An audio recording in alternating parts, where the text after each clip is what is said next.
दोस्तों आपका स्वागत है आपके और हमारे इस YouTube चैनल मैथ्स परिवार पर। दोस्तों आज की वीडियो में हम गुणनखंड विधि से वर्गमूल कैसे निकाला जाता है वो सीखेंगे। दोस्तों इससे पहले हमने भाग विधि से वर्गमूल निकालना सीखा था, जिसकी वीडियो आपको इस वीडियो के डिस्क्रिप्शन बॉक्स में मिल जाएगी, वहाँ से आप उस वीडियो को भी देख सकते हैं। तो चलिए दोस्तों आज की वीडियो को शुरू करते हैं। आप कर दीजिए हमारे इस वीडियो को लाइक और चैनल को सब्सक्राइब। दोस्तों इस वीडियो में हम इन दो सवालों को गुणनखंड विधि से हल करेंगे। अगर आप इस वीडियो को अंत तक बड़े ध्यान से देख लेते हैं तो आप गुणनखंड विधि से वर्गमूल निकालना सीख जाएंगे। तो चलिए पहले सवाल को हल करते हैं। पहले सवाल में हमें 225 का वर्गमूल निकालना है। तो सबसे पहले आप 225 को ऐसे लिख देंगे, ठीक है। इसके हम गुणनखंड निकाल लेंगे। तो गुणनखंड कैसे निकालते हैं? सबसे पहले हम इस संख्या को छोटी संख्या से भाग देते हैं। अब ये 225 जो है वो 2 से तो भाग होगा नहीं, तो 2 से अगले वाली संख्या को देखेंगे, ठीक है। ये 3 से भाग हो सकता है, ठीक है। तो 3 से हम भाग करेंगे इसको। 3 सत्ते 21, यहाँ से 1 बच जाएगा हमारे पास, तो यहाँ आगे कितना बन जाएगा? 15।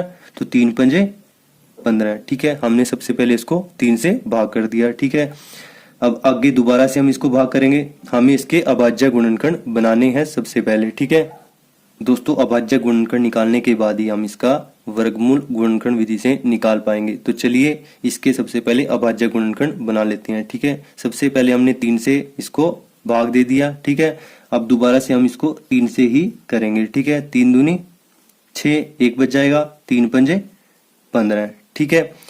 अब ये आगे 3 के टेबल में तो नहीं आएगा, 25 3 के टेबल में नहीं आता, तो किसके टेबल में आता है? 25 5 के टेबल में आता है। तो 5 से इसको हम भाग दे देंगे, ठीक है। पंजो पंजो 25, ठीक है। अब 5 को दोबारा से हम इसको ऐसे भाग दे देंगे, 5 एकम 5। तो दोस्तों ये इसके अभाज्य गुणनखंड बन चुके हैं, जिनको आगे और तोड़ा नहीं जा सकता, ठीक है। तो 225 के अभाज्य गुणनखंड हम यहाँ पर ऐसे लिख देते हैं। 225 बराबर इन सभी को गुना करके ऐसे लिख देंगे, 3 गुना में 3 गुना में 5 गुना में 5 गुना में 1। तो दोस्तों 225 के अभाज्य गुणनखंड हमारे पास ये निकल के आए, ठीक है। तो गुणनखंड निकालने का तो दोस्तों ये तरीका हुआ। अब हमें इसका क्या निकालना है? वर्गमूल निकालना है। दोस्तों वर्गमूल निकालने के लिए हम क्या करेंगे? जो अभाज्य गुणनखंड आए उनके जोड़े बना लेंगे। अब 3 हमारे पास यहाँ पर भी है, यहाँ पर भी है, तो ये जोड़ा बन गया हमारे पास एक। 5 यहाँ पर भी है, यहाँ पर भी है, तो ये जोड़ा बन गया हमारे पास, ठीक है। तो एक जोड़ा ये बन गया, इसको हम ऐसे 3 लिख देंगे। और 5 गुना में 5 एक जोड़ा बन गया ये, इसको हम ऐसे लिख देंगे। अब इन दोनों की अगर हम गुना कर देंगे तो हमारे पास 225 का वर्गमूल आ जाएगा। 3 पंजे 15, ठीक है। तो ये दोस्तों 225 का हमारे पास वर्गमूल निकल के आ गया। किस विधि से? गुणनखंड विधि से। आपको क्या करना है? गुणनखंड निकालने हैं, अभाज्य गुणनखंड निकालने हैं, और फिर बाद में क्या करना है? अभाज्य गुणनखंड जो आए हमारे पास उनके जोड़े बना देने हैं, पेयर बना देने हैं। और पेयर में से हम एक एक को बाहर ले लेंगे और उनकी गुना करके हमारे पास क्या आ जाएगा? जो हमें संख्या दी गई है उसका वर्गमूल आ जाएगा। आई होप ये सवाल आपको अच्छे तरीके से समझ में आ गया होगा। अगर आपको कहीं पे भी कोई दिक्कत है तो वो दूसरे सवाल में क्लियर हो जाएगी। तो चलिए दूसरे सवाल को हल करते हैं। दोस्तों दूसरे सवाल में हमारे पास क्या है? 1296 है। इस सवाल को अभी हम सेम तरीके से हल करेंगे। सबसे पहले हमें क्या करना है?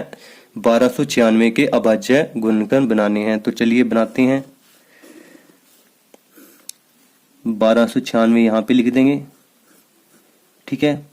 अब 1296 2 से भाग हो सकता है। सबसे छोटी संख्या क्या है जिससे भाग हो सकता है? 2 से, तो 2 से भाग कर देंगे। 2 छिके 12, 2 चौके 8, 1 बच गया, 2 अट्ठे 16, ठीक है दोस्तों।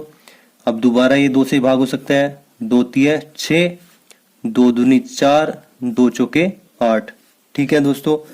अब ये दोबारा 2 से भाग हो सकता है अगेन। 2 एकम 2, 2 छिके 12, 2 दूनी 4, ठीक है। जब तक 2 से भाग होता जाएगा तो हम इसको 2 से करते जाएंगे, ठीक है। 2 अट्ठे 16, 2 एकम 2। दोस्तों अब यहाँ पर हमारे पास कितना आ गया? 81 यानी 81 आ गया, ठीक है। 81 आने के बाद अब ये 2 से भाग नहीं हो सकता। अब ये कितने से भाग होगा? 3 से। तो 3 से हम इसको करेंगे। 3 दूनी 6, कितना बच गया? 2 बच गया। 3 सत्ते 21, ठीक है। अब दोबारा 3 से करेंगे क्योंकि 27 3 के टेबल में आता है, 3 में 27। अब दोबारा किससे करेंगे? 3 से करेंगे क्योंकि 9 3 के टेबल में आता है, 3 3 9। अब दोबारा किससे करेंगे, 3 से करेंगे, क्योंकि 3 भी 3 के टेबल में आता है। ठीक है, तो दोस्तों यहाँ पर हमारे पास 1 आ गया। जब भी यहाँ पर हमारे पास 1 आ जाए तो जो संख्या है जिसके हम गुणनखंड निकाल रहे हैं तो वो गुणनखंड हमारे पास निकल जाते हैं। यहाँ पर हमारे पास कितना आ जाना चाहिए, 1 आ जाना चाहिए। ठीक है, जैसे यहाँ पर हमारे पास 1 आया था। ठीक है, अब ये आगे भाग नहीं हो सकता। ठीक है, अब क्या करेंगे, इन सभी को गुना करके ऐसे लिख देंगे जैसे हमने पिछले सवाल में लिखा था। तो 1296 बराबर इसके सभी गुणनखंड जो आए उनको लिख देते हैं। 2 गुना में 2, 2 कितनी बार है, 1 2 3 4, 4 बार है। ठीक है, तो इसको 4 बार ऐसे लिख दिया। अब 3 कितनी बार है, 1 2 3 4, 4 बार है, इसको भी ऐसे लिख देते हैं। दोस्तों अब क्या करना है, हमें गुणनखंड हमारे पास निकल के आ गए। अब क्या करना है, इसके पेयर बना देने हैं। 2 का एक पेयर ये है हमारे पास। ठीक है, एक पेयर ये हो गया, एक पेयर ये हो गया, एक पेयर 3 का ये हो गया और एक पेयर 3 का ये हो गया। ठीक है, अब सिंपली हमें क्या कर देना है, 2 का जो एक पेयर ये बना था इसको यहाँ पर ऐसे लिख देंगे। 2 का ये एक पेयर बना था इसको यहाँ पर ऐसे लिख देंगे।